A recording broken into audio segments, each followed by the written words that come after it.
বন্ধুরা, এটা ছিল সোমবারের ভিডিও। সোমবারে বানিয়েছিলাম একটু করলা ভাজা। প্রথমে করলাটাকে ভেজে তুলে নিলাম, তারপর কড়াই আবার তেল দিয়ে কটা ফুলুরি ভেজে নিলাম বেসনের। আর ওই তেলের মধ্যেই শুকনো লঙ্কা, দারচিনি আর 5 ফোড়ন দিয়ে পটলটাকে একবারে হালকা করে ভেজে নিলাম। পটলটাকে ভাজতে ভাজতে ওর মধ্যেই নুন, হলুদ, টমেটো দিয়ে দিলাম। তারপর নুন, হলুদ, টমেটো দিতে দিতে যখন দেখলাম টমেটোটাও নরম হয়ে এসেছে, আর পটলগুলো হালকা তো ভেজেই নেওয়া হয়েছিল, বেশি চিমড় করে ভাজলে ভালো লাগে না। তারপর ওর মধ্যে দিয়ে দিলাম আদা বাটা আর কাঁচা লঙ্কা বাটা। আদা বাটা, কাঁচা লঙ্কা বাটাটা বেশ দিলে সুন্দর একটা গন্ধ ছাড়ে। তারপর হালকা ভেজে ওর মধ্যে পটল দিয়ে দিলাম, আলুগুলো দিয়ে দিলাম। আলুগুলো দিয়ে দেওয়ার পর ওটাকে একটু কষিয়ে তারপরে ওর মধ্যে যে ফুলুরিগুলো ভেজে রেখেছিলাম আর একটু জিরেটাকে কাঠখোলায় ভেজে ওটাকে গুঁড়িয়ে রেখেছিলাম।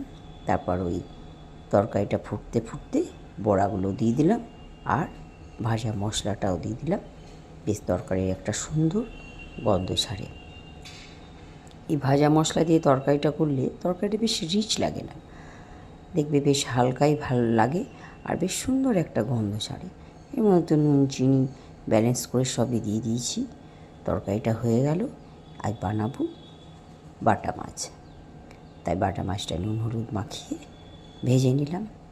আর বাটা মাছটাতে আজকে তেমন কিছু দিই নেই, তেমন কিছু মানে ধনে জিরে কিছুই দিই নেই, শুধু দিয়েছিলাম টমেটো আর আদা বাটা, কাঁচা লঙ্কা বাটা আর পেঁয়াজ। তাই একটা ফ্রাইং প্যানে তেল গরম করে মাছটা প্রথমে ভেজে নিয়ে তারপরে ভাজার পর ওর মধ্যেই শুকনো লঙ্কা, তেজপাতা, ফোড়ন দিয়ে পেঁয়াজগুলো হালকা ভেজে এই যে টমেটো দেখো একটু বড় বড় কেটে করে কেটে দিয়ে দিলাম। টমেটোগুলো একদমই বেশি ভাজবো না, একদম যাতে গলে না যায় ওইভাবেই টমেটোগুলো বেশ থাকবে। আর তারপরে এর মধ্যে দেওয়া হয়েছে আদা বাটা আর কাঁচা লঙ্কা বাটা, আর কিছুই দিলাম না। তারপরে মাছটাকে দিয়ে ভালো করে ফুটিয়ে নিলাম। তৈরি হয়ে গেল আমাদের বাটা মাছের টমেটো পেঁয়াজের কালিয়া।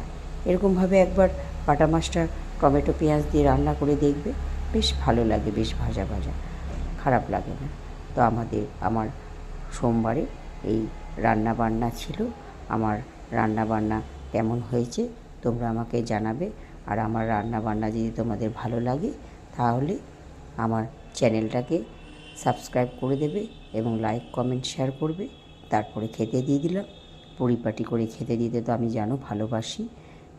সুন্দর করে খেতে দিতে হয় যেন খাবারটা বেশ দেখতে ভালো লাগে। যে তুমি রান্না করেছো সুন্দর করে, সেটা যদি সাজিয়ে না দাও ভালো লাগে না।